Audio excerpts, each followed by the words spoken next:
Henry Collins sat alone in his office aboard the space station, New Horizon. The room was quiet except for the soft hum of life support systems. As Earth's ambassador to the Galactic Council, he had seen many strange and wonderful things since humanity joined the interstellar community 15 years ago. Today, he would see something terrible. The communication alert chimed. Collins pressed a button on his desk, and a holographic screen appeared in the air before him. The face that appeared belonged to no human. 6 orange eyes blinked in an unsettling pattern. Gray skin pulled tight across a wide, flat face. This was Chancellor Morax of the Dravian Empire, the most powerful political entity in the known galaxy. "Attention all civilized worlds," the Dravian began.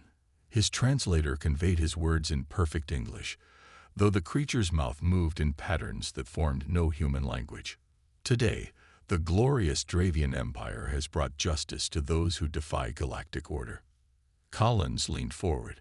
The Dravians rarely made broadcasts to all systems. Something big was happening. The image changed to show a green planet with 3 moons. Collins recognized it immediately. Velar, home to the peaceful Velari people. They were new members of the galactic community, having been discovered only 30 years ago. The Velari were known for their gentle nature and their ability to sense emotions across great distances. The criminals of Velar have refused imperial mining rights to their sacred mountains for the final time, the Chancellor continued. The camera panned across a vast plain where thousands of slender, blue-skinned Velari were being held in energy fields. The punishment for defying imperial decree is death. Collins jumped to his feet. "Computer, verify this transmission." "Is this happening now?" "Transmission verified," the AI replied. "This is a live broadcast from the Velar system." On the screen, Dravian soldiers activated devices on their wrists. The energy fields around the Velari prisoners glowed brighter. Collins watched in horror as the first row of prisoners collapsed. Then the next, and the next. "Stop the recording," Collins whispered. "This is not a recording, Ambassador," the AI reminded him. "This is happening now." Collins grabbed his communication device. "Get me Admiral Peters and the Earth delegation. Now." Within minutes, his office filled with the senior human representatives on the station. Admiral Franklin Peters wore his blue uniform with gold trim. Diane Blackwood, Collins' chief assistant, looked pale as she watched the continuing broadcast. Senior diplomat Allison Rivera stood by the door, her face a mask of professional calm that couldn't quite hide her shock. 50,000, Rivera said quietly. "According to our Velari census data, that's how many they're killing." "They're doing it because of the crystals," said Admiral Peters. "The Velari mountains are full of psychic amplifier crystals, worth a fortune." "They're doing it because they can," Collins replied. His hands were shaking, "because no one has ever stood up to them." On the screen, the Chancellor was speaking again. "Let this be a lesson to all who would defy imperial will.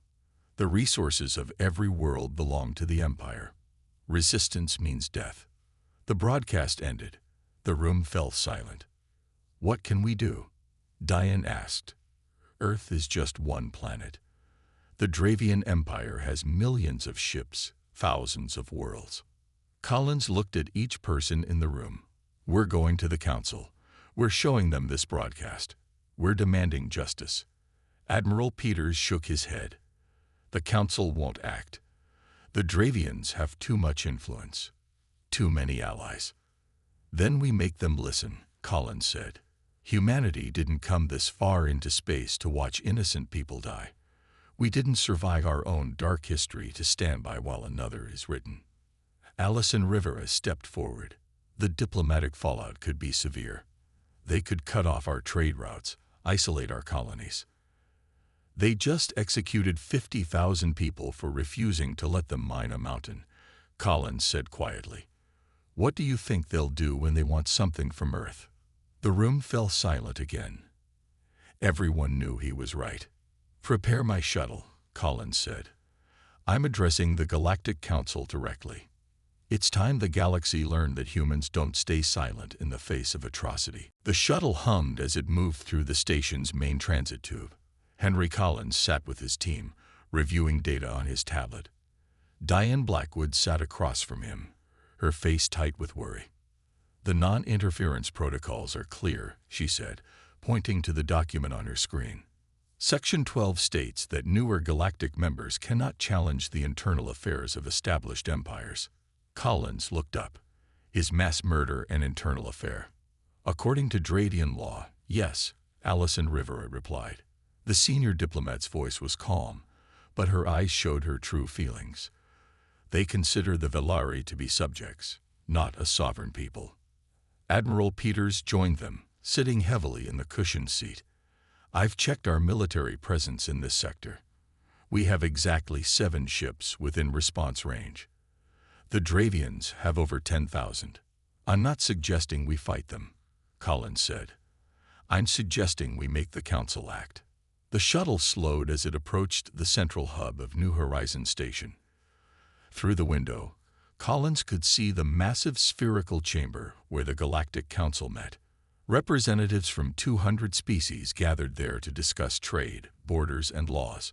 Today, they would discuss murder. "We need more than just the broadcast," Collins said. "Computer, connect me with Dr. Samantha Wright." The screen on the wall lit up. A woman with short gray hair appeared. She was in a lab surrounded by holographic displays of alien biology. "Ambassador," she said, "I saw the broadcast. I've been analyzing it since it began. What can you tell me about what happened to the Velari?" Dr. Wright's face hardened. It wasn't just execution.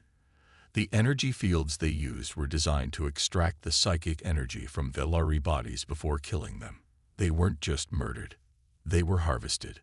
Collins felt sick. "Can you prove this?" "Yes, the energy signatures are clear. I've compared them to known Dravian technology. This was planned, not a heat-of-the-moment punishment. Send everything to my tablet. We'll need it for the Council." The connection ended as the shuttle docked. Collins and his team stepped out into the busy corridor. Aliens of all shapes and sizes moved about their business. Some looked at the humans with curiosity, others with what might have been pity. They were met by Kevin Maxwell, the security director for Earth's diplomatic mission. His hand rested near his sidearm. "Ambassador, we have a problem," Maxwell said quietly. "The Dravian delegation has filed a formal complaint. They say Earth has no right to address the Council on this matter." "Let them complain," Collins replied. "Are we still on the speaking schedule?" "Yes, but only because I called in a favor with the Council. You have exactly 5 minutes to make your case." They walked quickly toward the Council chambers. Outside the massive doors, representatives from dozens of worlds gathered in small groups, talking in low voices. Many fell silent as the humans passed. "They're afraid," Diane whispered. "Look at them." She was right. Collins could see it in their postures, in the way some couldn't meet his eyes. They had all seen the broadcast. They were all thinking the same thing: who would be next? Inside the chamber, the full council was assembled. Hundreds of representatives sat in rising tiers around a central speaking platform. At the highest tier sat the elder races, the oldest civilizations in the galaxy. They watched with ancient eyes as Collins and his team entered. The Dravian representatives sat in a place of honor. 6 of them, each twice the height of a human, their gray skin reflecting the chamber's light. Chancellor Morax himself was present. His 6 eyes found Collins immediately. "Ambassador Henry Collins of Earth," announced the chamber's eye. "You have been granted emergency speaking privileges." Collins took a deep breath. Everything depended on the next 5 minutes. He thought of the Velari dying on their homeworld. He thought of Earth, so new to the galactic community. He thought of the Council, watching him with 50 different kinds of eyes. "Distinguished representatives," he began, "I come before you not just as Earth's ambassador, but as a witness to genocide." The chamber erupted in whispers. Chancellor Morax's eyes narrowed. The human had just used the most serious accusation possible in galactic law. There was no turning back now. The council chamber fell silent after Collins spoke the word genocide. Even the usual mechanical hum of the translation devices seemed quieter. Chancellor Morax stood up, his towering gray form casting a shadow across the speaking floor. The human representative exceeds his authority, Morax said. His voice boomed through the chamber without need of amplification. Earth has been a member of this council for barely 10 years. They have no right to question imperial matters. The lead elder, a being made of what looked like flowing crystal, raised a glowing tendril. Ambassador Collins has invoked the Emergency Truth Protocol. By our oldest laws, he must be heard. Collins nodded his thanks to the elder and activated his tablet.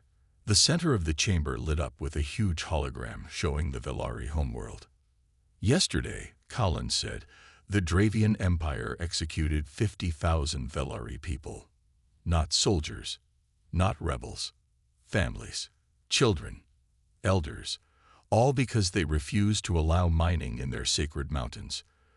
He expanded the hologram to show close-ups of the Velari being rounded up. The Velari are peaceful. They have no weapons, no armies. Their only defense was to say no. Chancellor Morax interrupted. They defied imperial law. The punishment is clear. Is this law? Collins asked. He played the recording that Dr. Wright had prepared. The energy fields around the Velari glowed as their life force was drained. This is not punishment. This is harvest. A murmur ran through the council. Many representatives shifted uncomfortably in their seats. Our xenobiologist, Dr. Samantha Wright, has analyzed this footage. Collins continued. The Dravians used energy fields specifically designed to extract psychic energy from Velari bodies before death. The energy was collected and stored. He displayed the energy readings from the broadcast. This is not execution. This is mining. The Velari refused to let the Empire mine their mountains, so the Empire mined them instead. The chamber erupted in shocked voices. Several representatives stood up in protest. The Dravian delegation hissed and clicked their mandibles in anger. This is human propaganda, Chancellor Morax shouted. The Velari were executed legally for rebellion. Where is this rebellion? Collins asked. He turned to the council. Has anyone seen Velari attacks? Velari weapons? Velari violence of any kind? No one spoke. I thought not, Collins said, because there was no rebellion, only refusal. The lead elder's crystalline form glowed brighter. Ambassador Collins, your accusation is most serious. Genocide is the gravest crime in our laws. Do you have proof of deliberate intent to destroy the Velari people? Collins nodded to Kevin Maxwell, who activated another recording. This one showed Dradian mining officials speaking in their own language. The council's translation system converted their words. The mountain crystals are most valuable, one Dravian said, but the native problem makes them hard to access. Not for much longer, another replied. The population reduction plan is approved. Once we reduce their numbers by 90%, the survivors will be easy to control. Collins looked up at the silent council. This recording was obtained 2 weeks ago by Earth Intelligence. The massacre we all witnessed was planned well in advance. The Dravian delegation was in an uproar now. Chancellor Morax pointed a long finger at Collins. How dare you spy on Imperial communications? This is a violation of sovereignty. Is it? Collins asked quietly. Then what was the violation of the Velari? A new voice spoke. A small blue figure stood near the back of the chamber, one of the few surviving Velari representatives. My family was among those killed, the Velari said. Her voice was soft, but carried to every corner of the chamber. My children, my parents, all gone now. We asked only to keep our holy places sacred. Was this too much to ask? The chamber fell silent again. Collins looked at the faces of the council members. Some showed shock, some showed anger, some showed shame. The question before this council is simple, Collins said. Are we a community of laws, or are we just pretending? Do the weak have rights, or only the strong? Earth may be new to the stars, but we remember our own history. We know what happens when good people stay silent. He looked directly at Chancellor Morax. And we will not stay silent. After Collins finished speaking, the council chamber remained quiet for several long moments. Then voices began to rise from all sides. Some called for immediate action against the Dravian Empire. Others urged caution. Many simply wanted more proof. The lead elder raised a glowing tendril, and silence fell again. "We will now hear from the Imperial delegation," the elder said. Chancellor Morax moved to the speaking platform, his massive form making Collins look small by comparison. The 6 orange eyes blinked in their unsettling pattern. "The Dravian Empire has stood for 10,000 years, Morax began. "We have brought order to chaos, progress to primitive worlds. The Velari were given every opportunity to join our prosperity." He gestured with a long gray arm. "These humans are new to space. They do not understand galactic realities. What they call genocide, we call necessary progress." Collins watched the council members. Some nodded in agreement with Morax. Too many, he thought. As for these supposed recordings, Morax continued, they are clearly fabricated. Earth is known to possess advanced AI voice simulation technology.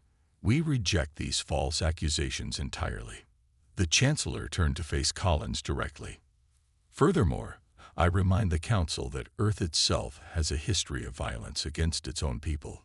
Humans lecturing others about genocide is like a predator warning about sharp teeth."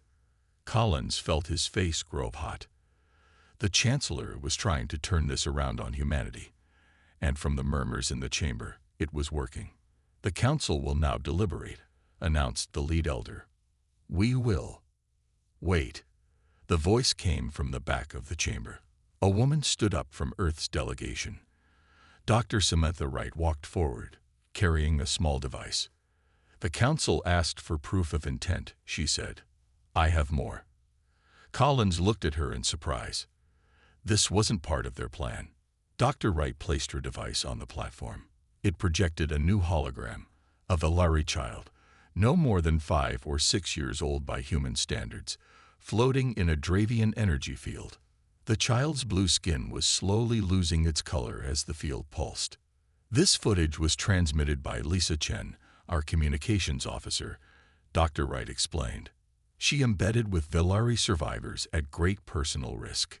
The hologram expanded to show rows of similar energy fields, each containing a Velari child.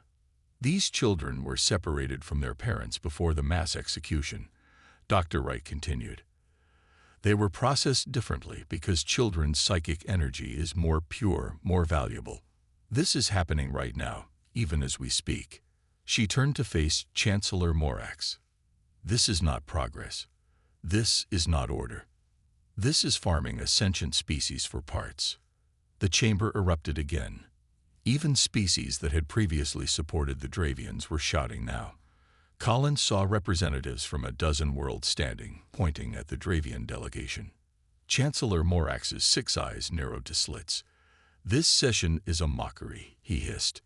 "The Empire does not recognize these proceedings." "The Empire doesn't have to," Collins replied. "The evidence speaks for itself." The lead elder's crystalline form pulsed with bright light. "We have seen enough," the elder announced. "This council must vote." Voting panels lit up across the chamber. Each world would decide. Act against the Dravian Empire, or do nothing. Collins received an urgent message on his tablet. It was from Admiral Peters aboard New Horizons Station. Dravian fleet movements detected, the message read. Multiple battle groups mobilizing near Earth colonies. They're not waiting for the vote. Collins looked up at the voting panels. Numbers were changing as representatives made their choices. It was too close to call. The Velari representative approached Collins, her large eyes filled with something like hope. "Your people are different," she said softly. "You speak when others are silent." "We try," Collins replied. "But speaking isn't enough. Not this time." He sent a message back to Admiral Peters. Alert all Earth ships. Prepare to protect Velari survivors at all costs. The voting numbers continued to change across the council chamber. Collins watched and waited. The fate of two species, the Velari and possibly humanity, hung in the balance. The council chamber buzzed with nervous energy as the voting continued. Collins watched the numbers change on the big display. The vote was close. Too close. Diane Blackwood moved to his side and whispered, "Something's wrong. Many species that expressed outrage are voting against action." Collins nodded. He had noticed it too. Representatives who had seemed horrified by the evidence were now voting to do nothing. He scanned the room and saw Dravian aides moving among the various delegations, speaking in low voices. "They're making threats," Collins said quietly, "or promises." Chancellor Morax stood tall, his 6 eyes watching the voting display with what might have been satisfaction. The vote was shifting in the Empire's favor. "Ambassador," Kevin Maxwell called from a few steps away. "Urgent message from Nathan Grant." Collins moved quickly to where the security director stood with a communication device. Nathan Grant was Earth's intelligence officer. If he was calling now, something important was happening. "Ambassador Collins," Grant's voice came through clearly. "The Dravians are jamming communications across 3 sectors, but I managed to get through. We have new information you need to use immediately." "I'm listening," Collins said. "The Dravians have been planning this for years. They've built processing centers on 6 more worlds besides Valar. They plan to harvest not just the Velari, but any psychically gifted species." Collins felt cold. How many species are on their list? 23. Including 3 that have representatives in that chamber right now. Collins looked around the room. Which 3? And did they know? "One more thing," Grant continued. "We've intercepted Dravian communications. They're discussing something called the Earth Solution. I don't have details yet, but it sounds like they've planned for human interference all along." The connection ended abruptly. Collins turned to his team. "We need to change our approach," he said. "The vote is going against us." Allison Rivera nodded. "The evidence isn't enough. They're afraid of the Empire." "Then we need to make them more afraid of what happens if they do nothing," Collins replied. He stepped back onto the speaking platform and activated his emergency speaking privilege again. The chamber quieted. "Distinguished representatives," Collins began.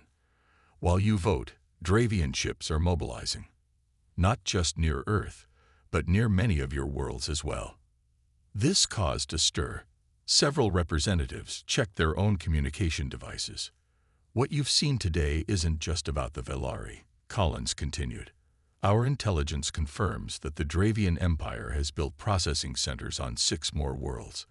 They have plans for 23 species with psychic abilities." Now the chamber was in chaos.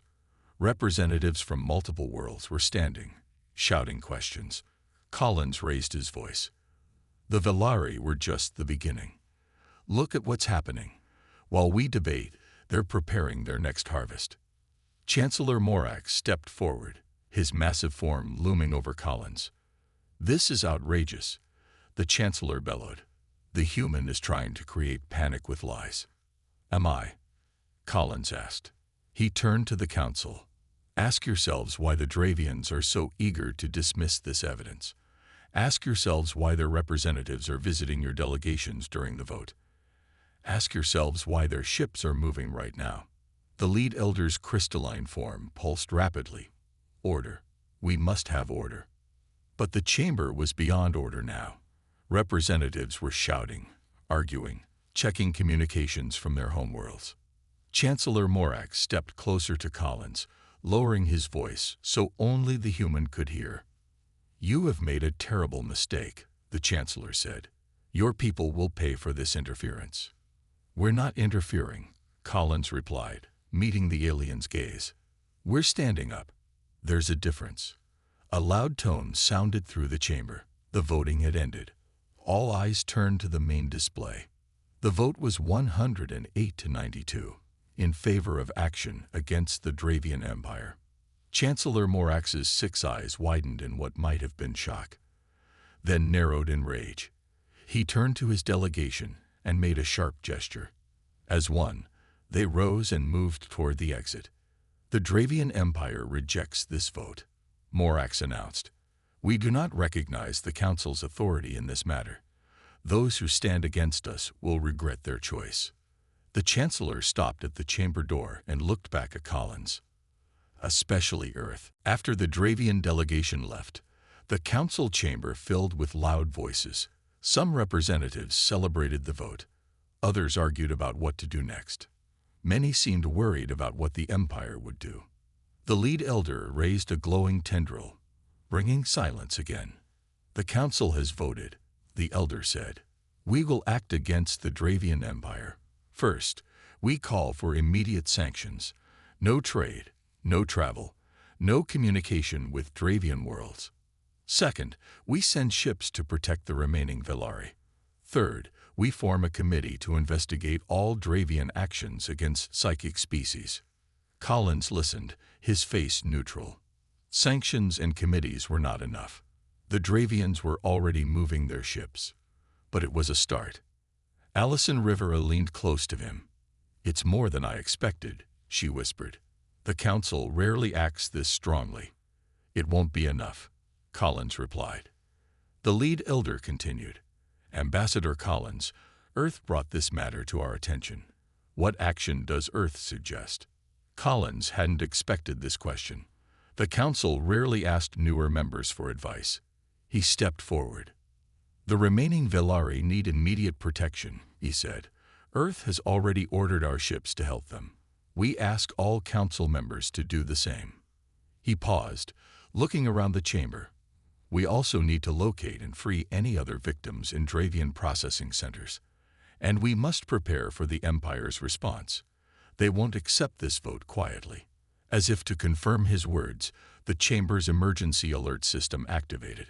A holographic display appeared in the center of the room, showing a star map. Red dots appeared across the map.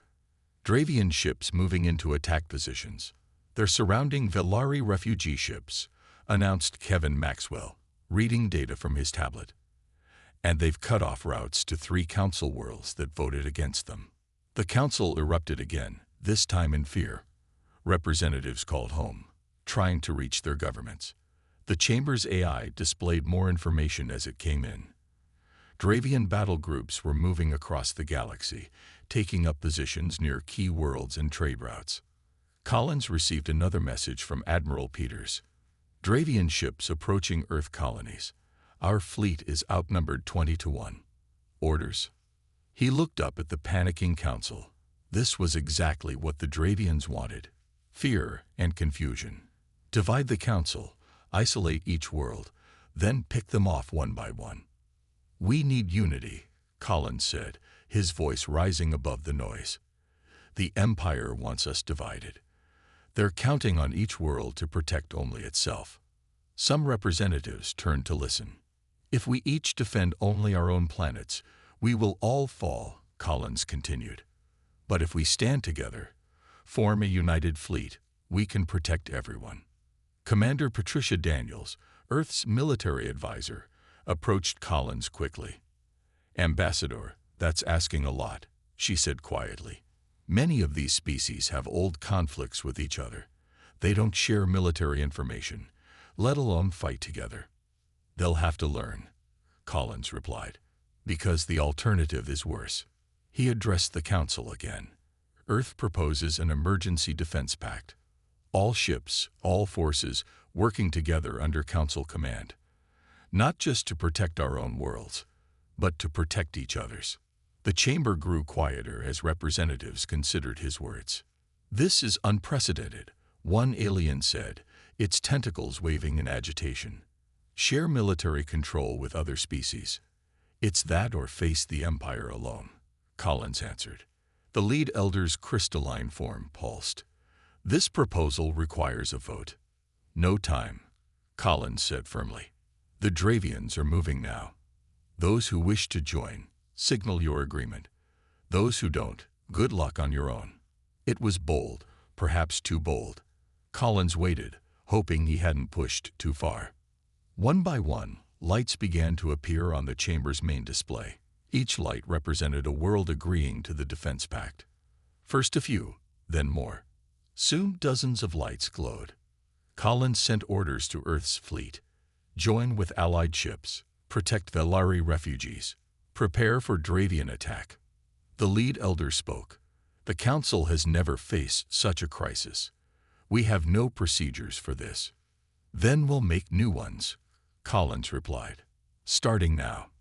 More lights appeared on the display. More worlds joining. Not all, but enough. The first unified fleet in galactic history was forming. 3 hours after the Council vote, Collins stood in the command center of the New Horizons station. Around him, representatives from 37 species worked together, coordinating their ships and sharing information. It was chaos, but organized chaos. The Dravians have surrounded the Velari refugee fleet near the Cirrus Nebula, reported Commander Daniels, pointing to a holographic display. Nearly 300 Velari ships carrying the survivors of their world. Over 50,000 people. Collins studied the display. How many Dravian ships? At least 80 heavy cruisers, Daniels replied. They could destroy the refugee fleet in minutes. But they haven't, Collins said, thinking out loud. Why not? William Harris, Earth's military strategist, joined them at the display. His weathered face was grim as he studied the Dravian positions. They're waiting, Harris said, drawing our forces out, making us divide our ships to protect different targets. Collins nodded. It made sense. The Dravians were experts at divide and conquer tactics. They had built their empire on it. What forces do we have available to help the Velari? Collins asked. Harris gestured at the display. 7 Earth ships are already moving to the nebula. 15 more from Council worlds are joining them. It's not enough against 80 Dravian cruisers. We need more ships, Collins said. More are coming, Daniels replied. But slowly. Many worlds are keeping their main fleets close to home, afraid of Dravian attacks on their own planets. Collins understood their fear, but it played right into the Empire's strategy. If everyone protected only themselves, they would all fall one by one. His communication device chimed. It was a message from Captain Justin Morrison of Earth's flagship, the Northern Star. Ambassador, we've reached the edge of the Cirrus Nebula, Morrison reported. We can see the Velari refugee fleet. The Dravians have them surrounded, but haven't attacked yet. We're attempting to make contact with the Velari ships. Be careful, Captain, Collins replied. The Dravians may be waiting for our ships to get closer before they attack. Understood. But we can't leave the Velari defenseless. You won't have to, Collins said. Help is coming. Just hold your position for now. He ended the call and turned to Diane Blackwood, who was coordinating with Council diplomats.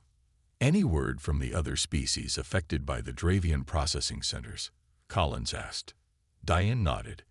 3 more species have confirmed they had people taken for special processing in the past year. They thought they were isolated incidents. No one realized it was part of a larger pattern until now. And now they know they're on the target list, Collins said. Are they sending ships? Yes, all 3. But it will take time for them to reach the nebula. Time they might not have. Collins looked back at the display. More red dots had appeared. More Dravian ships moving toward the nebula. A new alert sounded. A priority message from Nathan Grant, their intelligence officer. Collins accepted the call. Ambassador, you need to see this, Grant said urgently. The Dravians have activated something at the nebula. Some kind of large structure. The display changed to show a massive ring-shaped object near the Velari refugee fleet. It was enormous, at least a kilometer across, and it was beginning to glow with energy. What is that? Collins asked. Unknown, Grant replied. But energy readings are off the charts, and it's aimed at the Velari ships. Collins made a quick decision. Captain Morrison, he called. Move your ships in, get between that device, And the Velari fleet? Sir, that's 7 ships against 80 cruisers and an unknown weapon, Commander Daniels said quietly. I know, Collins replied. But we can't wait any longer. If that device fires, 50,000 more Velari die. He turned to William Harris. Contact every Allied ship in the sector. Tell them to converge on the nebula now. This is what we formed the alliance for. Harris nodded and began sending the orders. Collins watched the display as 7 tiny blue dots, Earth ships, moved forward against the massive Dravian force. They looked impossibly small, impossibly vulnerable. Will they hold until help arrives? Diane asked, standing beside him. Collins didn't answer immediately. The odds were terrible.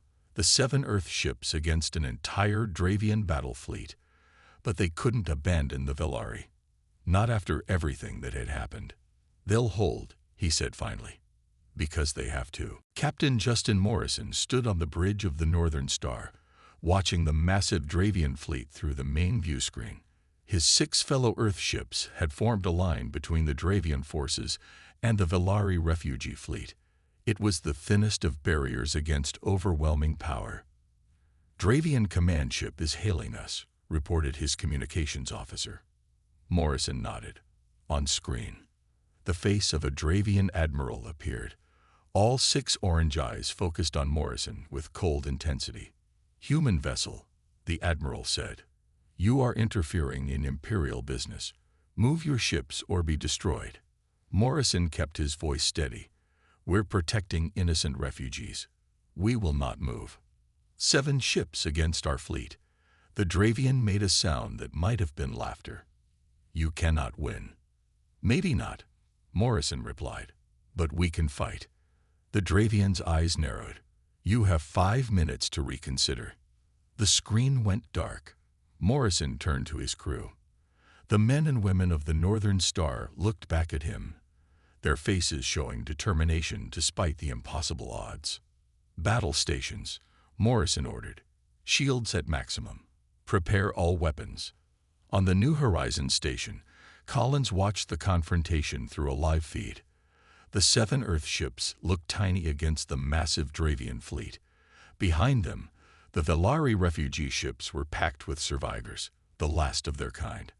Allied ships are still 20 minutes away, Commander Daniels reported, her voice tight with tension. The Dravians know that, Collins said.